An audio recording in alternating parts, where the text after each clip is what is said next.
kulanti wanaagsan ku soo dhawaada barnaamijkeena xogta shiine oo aan ku soo gudbino xogaha ugu dambeeyay ee warbixinada dunida iyo xogta caalamka ee degal kasta.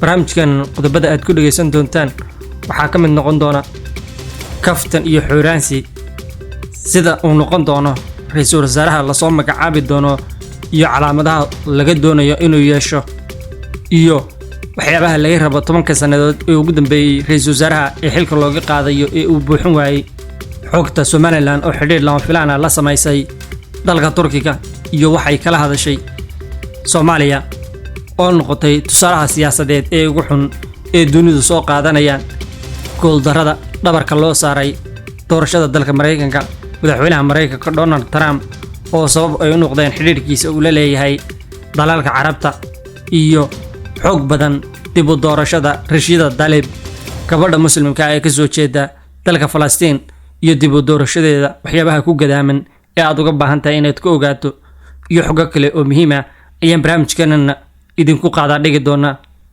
barnaamijkeena xogta shiine Soomaaliya waxay noqotay mid ka mid ah tusaalaha ugu xun ee dunidu ay u soo qaadanayaan haba joogtee qaar ka mid ah Afrikaanka ayaa u soo qaadanaya tusaalaha ugu xun markay joogaan siyaasadooda ee ay doonayaan inay wuxuun ka dhahaan dalka ugu dambeeyay mid ka mid ah xubnaha dalka Nigeria ayaa tusaale xun u soo qaatay oo yaab leh dalka Soomaaliya isagoo ka hadlayay xaaladda amniga ee dalkaasi oo weeraro iyo argagixiso kooxaha Boko Haram ay ku hayaan isla markaana ah wasiirkii howlaha gaarka ah ee dalka Nigeria waxa uu sheegay in xukuumaddiisu ay ka digayso in Nigeria ay noqoto sida Soomaaliya oo kale meel ay ku ciyaarto caruurta.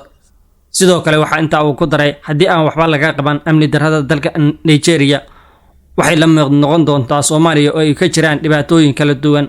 wuxuu sheegay waxaan ka digaynaa in sida Soomaaliya oo kale meel caruurta ku ciyaarto noqoto Nigeria haddii aan la sameyn qorshe midaysan oo wax looga qabanayo ammaan darrada inay noqon doonto sida bariga Afrika. Soomaaliya waxaa soo maray dhibaatooyin kala duwan xaalad colaadeed iyo dagaal sokeeye. waxa kale inta uu ku daray in dawladda madaxweyne Buhari ay mas'uuliyad ka saaran tahay sugidda amniga sida loogu talagalay weerarada inay kaga hortagto. waa hadalkii ugu dambeeyay oo tusaalaha xun Soomaaliya ay u noqotay dalalka Afrikaanka ee dagaaladu ay ka socdaan inay u soo qaataan Soomaaliya meelaha ugu xun ee dunida ka jirta inay ka mid tahay. dalalka hore u soo qaatay waxaa ka mid ah Algeria, Uganda, Mareykanka. Nigeria waa dalka ugu dambeeyay ee soo qaadanaya tusaalaha xun ee Soomaalida iyadoo Soomaaliyana tusaalaha xun loo soo qaadanayo. waxaa xilligan ka jirta siyaasad kacsan inkastoo ay tahay mid caado ah xilliga doorashadu ay soo dhowdahay in ay gilgilka la qabsadaan siyaasiyiinta mucaaradka ah madaxweynaha kursiga ku fadhiya. dawladda jirta kaliya la islaha waxay ka badbaadi doontaa qalalaasa siyaasadeed ee u dhaxeeya ra'iisul wasaaraha iyo madaxweynaha oo dadku ay u maleynayeen inay ka fayoobaan doonto.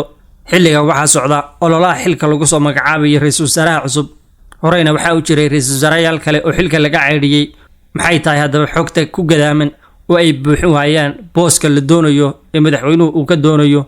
madaxweynuhu maadaama uu yahay qofka soo magacaabay anigoo og inuu khayr ku baxay cod ay qaaday anigoo og inuu aqbalay isagoo og in la boobsiyay balse aysan jirin fursadi ayaan idinla wadaagaynaa kaftanka siyaasadda cusub ee laga rabo ra'iisul wasaaraha oo ah tii horeyba looga rabay ee uu fulin waayeen ra'iisul wasaarayaasha xilka laga qaaday. ogow markaad codsato in laga dhigo qofka buuxinaya booska bannaan ee ra'iisul wasaaraha ee la filayo in la magacaabo waxa aad maraysaa hubin iyo dhaarin ka hor inta aan CV-gaaga la qaban oo aan loo gudbin madaxweynaha.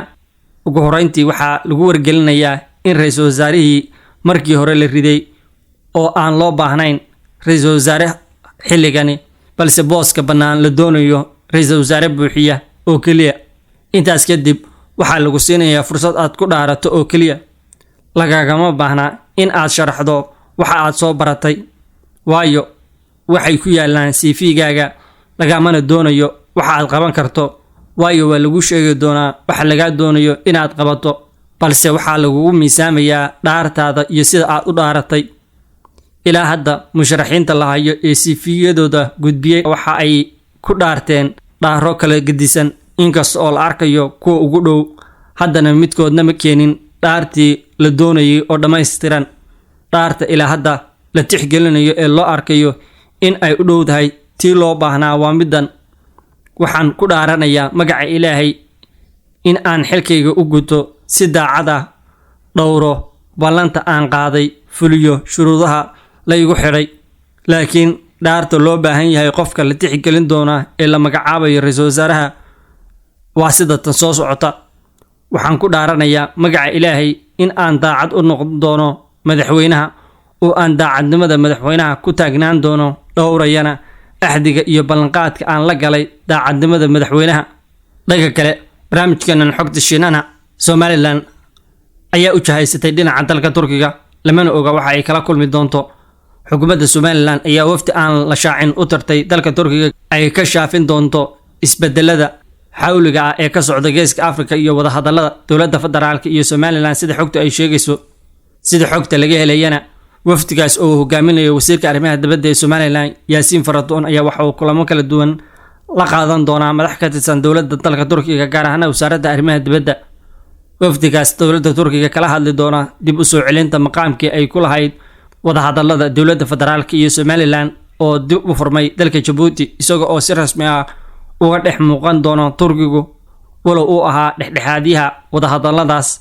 Somaliland ayaa madaxda dalka Turkiga la wadaagi doonta inaysan wax tabasho ah dhanka Turkiga ka qabin, maadaama muddooyinkii dambe ka soo baxayeen in Turkigu uu saaxiib dhow ahaa dowladda federaalka Soomaaliya.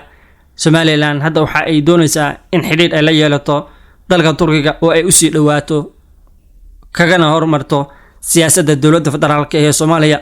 sidoo kale, wafdigaasi ayaa kala hadli doona dowladda Turkiga ee ay la kulmayaan saldhigga militariga ee la sheegay Somaliland in dowladda Masar ka samaysanayso deegaanadeeda, maadaama Turkiga iyo Masar ay isku hayaan xiisadda Liibiya sida xogta lagu helayo. Somaliland ayaa muddooyinkii dambeeyay u muuqatay mid ka qayb ahayd isbedelada dhaqdhaqaaqa siyaasadeed ee ka socda gobolka, taas oo dhalisay in dowladda ugu quwadaha weyn ay walaac ka muujiyaan markii xidhiidh dhow ay la samaysay dalka Taiwan. geesta kale, barnaamijkeenan xogta Shiine, Mareykanka ayaa bilooyinka dhow ee doorashooyinka Mareykanka fursad u siinaya inay mar labaad doortaan madaxweynaha ay doonayaan. bisha November, Trump waxa uu wajahayaa dagaal culus. waxaa isugu darsamay saameynta xun ee caafimaadka bulshada ee COVID-19, saameynta dhaqaale ee cudur faafay ee COVID, iyadoo ay weheliso muujadaha mudaharaadyada ku saabsan naxariis darrada booliiska ee ay u geystaan dadka madowga ah Afrikaanka kadib dilkii George Floyd. ololaha Trump waxaa ka jira dhibaato qoto dheer, iyadoo oo codbixinta ugu dambeysay muujinayaan Biden inuu hayo 50 ilaa 41 inuu kaga horeeyo madaxweynaha Mareykanka Donald Trump, waxaana xilligan la sheegayaa inay hoos u dhacday suurtagalka dib u doorashada Trump markii uu lumiyay codka caanka ahaa gobollo badan markii uu ka adkaaday Hillary Clinton gobollo badan oo uu ka helay ololaha, kaas oo hadda ay ka soo food saareen guuldarro la yaab leh. marka la soo koobo, haddii isbedelada la taaban karo ay yeeshaan jawi siyaasadeed, waxaa suurtagal ah oo xoog leh in Biden uu si cad uga adkaado Trump doorashada soo socota dayrta. xitaa fursadaha ayaa muujinaya in dimuqraadiyiintu ay dib ula wareegi doonaan aqalka sanadka, iyagoo awood u siinaya inay gacanta ku dhigaan dhammaan siyaasadda laamood ee dowladda Mareykanka. Trump maanka maskaxdiisa waxaa matala isku darka kibirka iyo naxariis darrada, karti darrada iyo hunguriga cunsurinimada. wuxuu sii daayay siyaasadda Mareykanka ilaa xad ee aan la filaynin. dhammaan kuwa ku lug leh kor u qaadista waxa ay wajahayaan rajada isbedel lixaad leh oo ku dhici doona masiibo xun haddii isaga iyo xulfadiisa jamhuuriga ay waayaan doorashada soo socota. ku adkaysiga maamulka Trump ee hubka uu ka iibinayo Sacuudiga iyo Imaaraadka ayaa si gaar ah muran uga dhaliyay marka loo eego mucaaradka Mareykanka sababta la xiriira dhibaatada bini'aadanimo ee weyn ee labada dal ay ka geysteen dalka Yemen, markii sidoo kale ay faragelin ku sameeyeen dagaalka sokeeye ee dalka Yemen sanadkii 2015. waxaa ku sii daray dilkii naxariis darrada ahaa ee saxaafiga Jamaal Khashoggi ee qunsuliyadda dalka Sacuudiga ay ku leedahay Istanbul bishii Oktoobar 2018. waxa uu daha ka qaaday khilaafka soo kala dhexgalay qaabka macaamilka ganacsiga ee Trump uu la leeyahay dalalka Carbeed iyo aqalka Koongareeska oo ka horyimid qorshahaas hubka looga iibinayo.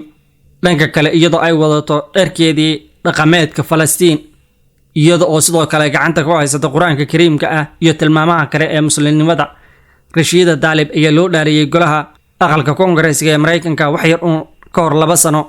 Taariikhda la sameeyay Tlaib waxa ay ka mid ahayd labadii dumarka ee ugu horeeyay ee Muslima oo ku biira aqalkaasi. Sidoo kale waxa uu ahaa si lama filaan ah Falastiin horsocodka siyaasadda ee ku yeelato Mareykanka. Tlaib waxay magac ku yeelatay ololaha cadaalad ee deegaanka ay ka soo jeedo ee wajahaya dhibaatada kaga imanaysa Israa'iil. Tlaib waxay bartilmaameed u ahayd weerarada istaba joogga ah ee ka yimaada Donald Trump iyo xisbiga Jamhuuriga, isagoo u rogay astaan qaran oo ku aadan kala aragti duwanaanshaha siyaasadda uu ku weerarayo. Sidoo kale waxa ay ka soo horjeedaa kooxaha taabacsan Israa'iil iyo cunsuriyiinta ee dubdhaxaadka u ah xisbiga iyadoo oo ku doodaysa xuquuqda Falastiin. Tlaib waxay hadda wajahaysaa loolan cusub oo muhiim ah oo ka soo horjeeda kooxdii ay ka adkaatay tartankii 2018, laakiin taageerayaasha Taliba waxay ku nuuxnuuxsadeen in gabadha ay ka soo qayb gashay oo ay ku dayasho mudan tahay mar kalena ay dooran doonaan. Tan iyo markii xafiiska ay la wareegtay waxa ay furtay 4 xarumood oo adeega caafimaadka si wax looga qabto baahiyaha laga soo doortay. Sidoo kale soo bandhigida dhowr tiirar oo isbedel ah si ay u keento agabyada degmada oo ay xalliso arrimaha ugu muhiimsan ee ay ka mid yihiin dadaalada lagu xoojinayo biyo xireennada, hoos u dhigidda qiimaha caymiska ee gawaarida, sugidda maalgelinta lagu bedelayo tuubooyinka macdanta. Tlaib waxay ku guuleysatay booska labaad ee Jones oo ah African American, isagoo helay kaliya 1% codadka. 4 musharax ayaa loo qaatay inuu calaamad u yahay in Tlaib laga yaabo inay u nugushahay kulanka ay ka hor tagi doonto in dib loogu doorto Jones. Barnaamijkeena intaan ku soo gabagabayn doonaa inta qaybaha kale ku kulmi doono. Nabadgelyo.